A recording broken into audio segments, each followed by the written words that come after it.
Sir, ಈಗ ತಾವು CM ಆಗ್ಲಿ ಅಂತ ಹೇಳಿ ಶಾಸಕ ದೇವೇಂದ್ರಪ್ಪ ಹೇಳಿದ್ದಾರೆ.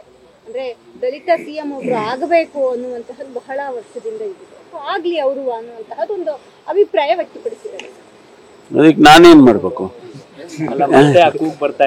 ಅಲ್ಲ ರೀ, ಅವ್ರ ಅಭಿಪ್ರಾಯ ಅವ್ರು ಹೇಳಿದಾರಪ್ಪ.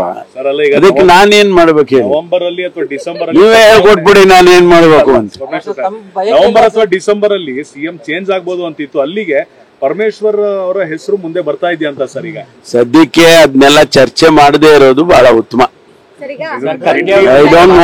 I don't want to discuss those things, especially chief minister post ಆಗ್ಲಿ, ಡೆಪ್ಯೂಟಿ ಚೀಫ್ ಮಿನಿಸ್ಟರ್ ಪೋಸ್ಟ್ ಆಗ್ಲಿ, ಅಥವಾ ಸರ್ಕಾರ ಕೆಲವರು ಹೇಳ್ತಾರಲ್ಲ ಸರ್ಕಾರನೇ ಬಿದ್ದೋಗ್ಬಿಡುತ್ತೆ ಅಂತ, ಇವೆಲ್ಲ ಮಾತನಾಡೋದಕ್ಕಿನ್ನ ಸುಮ್ಮನೆ ಇರೋದು ವಾಸಿ. ಸರ್, ಈಗ ಖರ್ಗೆ ಅವರು ಹೇಳಿದ್ದಾರೆ, ನನಗೆ ಹಿಂದೆ ಒಂದು ಅವಕಾಶ ಇತ್ತು, ಅದು ಎಸ್ ಎಂ ಕೃಷ್ಣ ಅವರು ಸಿಎಂ ಆದ್ರು, ತಪ್ಪೋಯ್ತು ಅನ್ನುವಂಥದ್ದು. ಅಲ್ಲಿಗೆ ಒಂದ್ ರೀತಿ ದಲಿತ ಸಿಎಂ ಆಗ್ಬೇಕು ಅನ್ನುವಂತಹದ್ದು ಕೂಗು ಇರೋದಂತೂ ನಿಜ ಅನ್ನುವಂತಹದ್ದು ಅವರ ಮಾತಿನ ಅರ್ಥದಲ್ಲೂ ಕೂಡ ಗೊತ್ತಾಗ್ತಿದೆ.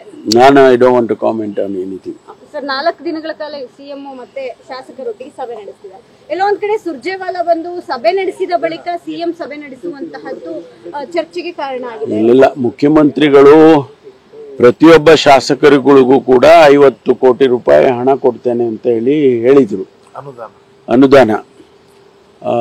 ಆ ಅನುದಾನವನ್ನ ಯಾವ ರೀತಿ ಬಳಸಬೇಕು, ಅದಕ್ಕೆ ಮಾನದಂಡಗಳೇನು, ಮತ್ತು ಸರ್ಕಾರದ ದೃಷ್ಟಿಕೋನದಲ್ಲಿ ಯಾವ ರೀತಿ ಹಣ ಖರ್ಚಾಗಬೇಕು ಅನ್ನೋದ್ರ ಬಗ್ಗೆ ಚರ್ಚೆ ಮಾಡಬೇಕು. ಮತ್ತು ಕೋಆರ್ಡಿನೇಷನ್ ಡಿಸ್ಟ್ರಿಕ್ಟ್ ನಲ್ಲಿ ಜಿಲ್ಲಾ ಮಂತ್ರಿಗಳು ಮತ್ತು ಶಾಸಕರ ಜೊತೆಯಲ್ಲಿ ಒಂದಿಷ್ಟು ಕೋಆರ್ಡಿನೇಷನ್ ಚೆನ್ನಾಗಿದ್ರೆ ಸುಲಭನಾಗೆ ಆಗುತ್ತೆ ಅನ್ನೋ ಆ ದೃಷ್ಟಿಯಿಂದ ಮಾಡ್ತೀವಿ ಅಂತ ಹೇಳಿದ್ದಾರೆ.